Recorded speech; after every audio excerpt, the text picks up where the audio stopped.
Oke, kita lanjut lagi ke video selanjutnya. Di sini saya bakal bahas tentang yang saya omongin tadi. Nih, everything is a widget. Kenapa? Nah, sebenarnya apa sih widget? Nah, widget itu adalah sebuah kelas yang mengextend antara, kalau nggak stateless widget ya stateful widget. Jadi saya sudah sempat bahas juga ada dua widget ya, widget yang ada stateless dan stateful. Oke, sekarang kita bahas kenapa kok everything is a widget. Contoh, sekarang kita bisa bikin custom widget ya, kita kasih nama sendiri, class my app, terus extend widget. Ini bisa kita bisa bikin sebuah widget kayak gini. Tapi kita lihat lebih dalam nih, ada di sini dia itu adalah nge-return material app. Nah, kok bisa nge-return material app? Kenapa kok kayak gitu? Karena kita itu menginstansiasi sebuah nih widget, nah kelas ini. Nah, dia itu mengextend terhadap stateful widget dan punya parameter-parameternya kayak gini ya, banyak ya. Nah, itulah yang dinamakan widget. Nah, material app ini buat apa? Nah, nanti ini kalau pengen tahu, teman-teman harus buka dokumentasinya Flutter ya. Jadi widget itu ada widget standar yang sudah disiapin sama Flutter dari frameworknya Flutternya, dan ada widget yang kita build custom. Nah, material app ini adalah salah satu widget yang standar yang sudah disediakan sama si Flutter. Nah, widget standar ini punya, nah jadi yang jadi tantangan sekarang tuh, widget standar ini parameternya apa aja? Nah, ini yang kita perlu tahu ya. Nah, gimana caranya biar tahu? Ada dua cara. Pertama, buka ini, cari di sini. Ini ada macam-macam kan? Nah, ini adalah semua konfigurasinya yang bisa kita setup. Ada lagi, cara kedua, baca di Flutternya, di Flutter dokumentasinya. Ada cara ketiga? Nggak ada. Kayaknya itu aja. Jadi teman-teman harus latihan sih. Baca, coba, modifikasi. Kemudian, nih, widget itu disusun dari sebuah widget tree. Oke. Nah, kalau sekarang kita lihat ya, ini my app. Nih, saya buat di sini adalah sebuah custom widget yang nanti bakal di running sini kan ya. Dia run my app. Jadi nanti my app ini adalah root dari widgetnya. Nih, makanya dia dibilang this widget is the root of your application. Di dalam widget ini kita bisa punya function namanya build. Nah, di dalam build ini kita bisa nge-return sebuah widget lagi. Berarti ini material app adalah ayahnya atau parentnya dari my app adalah parent dari material app. Nah, si material app juga bisa punya anak. Nah, nih salah satunya adalah ini, di konfigurasinya material app ini ada yang namanya home. Nah, lihat ya, di sini ada garis putus-putus ini di editor saya nih. Nah, itu menunjukkan child-nya.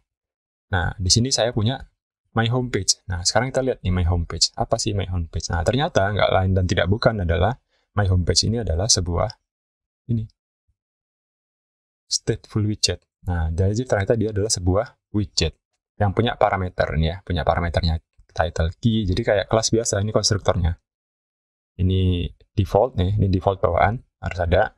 Terus ini ada lagi title. Nah, teman-teman lihat di atas, oh ternyata di sini ada, kita bisa kasih parameter yang namanya title. Nah, lihatnya. Kalau title saya ganti, kemudian saya simpan, dia bakal nge-hot reload. Nah, lihat ya, ini berubah.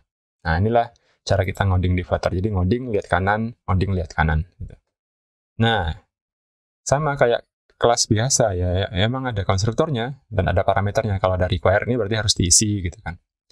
Nah, dia juga bisa punya parameter ya. Parameter final string title. Nah, di mana nanti? Nah, kebetulan udah mulai kelihatan nih. Di sini saya bilang juga stateless sama stateful. Nah, ini. Nah, di sini stateless, di sini ada stateful. Nah, bedanya apa? Pada dasarnya perbedaannya adalah yang stateful bisa punya data gitu aja. Di mana naruh datanya? Di sini. Nih. Kemudian, gimana cara merubah datanya? Nanti kita bakal ada nih kelas my homepage yang mengextend state. Nah, oke.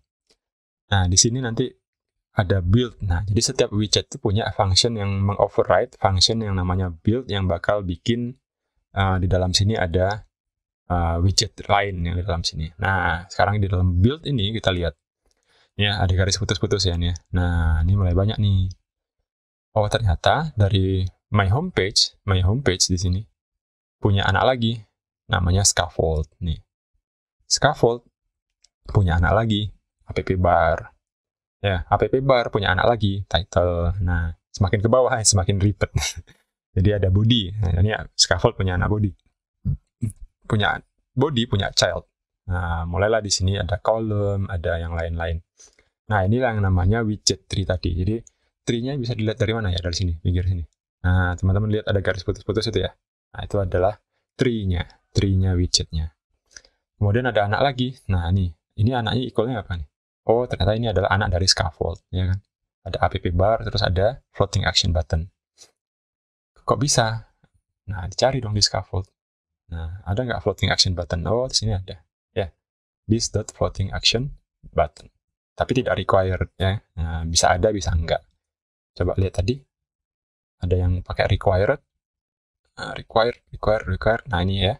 Kalau required ini berarti ini harus ada ya. Nah, seperti itulah kira-kira widget tree. Dan yang paling penting widget itu ada tadi ya, ada yang stateless, ada yang stateful. Nah, ini kita udah punya data nih. Nih, kita punya data nih. Variable nih kan. Nah, gimana nampilinnya di widget? Ya bisa kita tampilin dengan cara ini. Nih. Salah satu caranya ya. $_counter. Variabelnya apa? Underscore counter ya. Lihat baik-baik. Kemudian ada lagi, setiap widget bisa punya event. Ya, ini ada contoh eventnya onPress. Nah, ketika ditekan floating action button, kita ngapain? Kita bisa nih, kita lakukan yang namanya increment counter. Increment counter apa? Nih. Nah, di dalam increment counter kita nge-set state. Kita nge-set state dari suatu widget. Nah, ini kebetulan di sini counternya adalah 0, kemudian counternya plus. Nah, sekarang kalau kita lakukan ini, kita klik, ya, kita klik. Nah, naik ya. Nah, gimana kalau mau diubah? Oh, boleh, nggak apa-apa. Diubah counter sama dengan underscore counter, plusnya jangan 1, 10 misalkan. 10. Nah, simpan ya.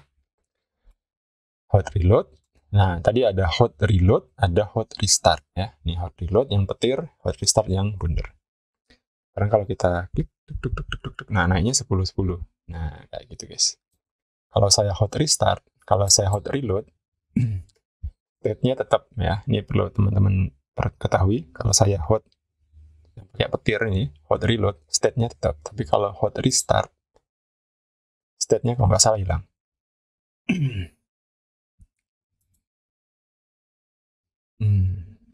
Nah, oh enggak, ternyata masih ada. Ya udah, oh enggak kan, hilang ya, jadi 0 kan. Nah, itu dia. Jadi bedanya hot reload dan hot restart. Kalau hot reload kita nge-reset state-nya juga, kalau hot restart cuma widget tree-nya aja, state-nya tetap disimpan. Oke. Nah, itu dulu kayaknya ya. Coba dibiasakan dulu diri teman-teman, membiasakan diri ngodingnya itu nggak ada XML-nya, nggak ada HTML-nya, langsung dari widget yang disusun. Jadi kayak punya Lego ini bisa disambung sama yang ini, Lego ini bisa punya anak banyak, Lego ini bisa punya anak satu, Lego ini bisa diklik. Nah, kayak gitu. Jadi susun jadi sebuah app. Nah, ingat lagi tadi ada widget yang bawaannya Flutter, ada widget yang bisa kita custom. Nih, data widget customnya kita, ini hasilnya ini, di mana widget customnya yang kita buat itu disusun menjadi sebuah aplikasi seperti ini. Oke, mungkin itu dulu. Semoga bermanfaat. Jangan lupa, kayak biasa, di-like, di-share, di-subscribe. Kalau ada yang bingung, monggo ditanyakan di komentar. Oke, assalamualaikum warahmatullahi wabarakatuh.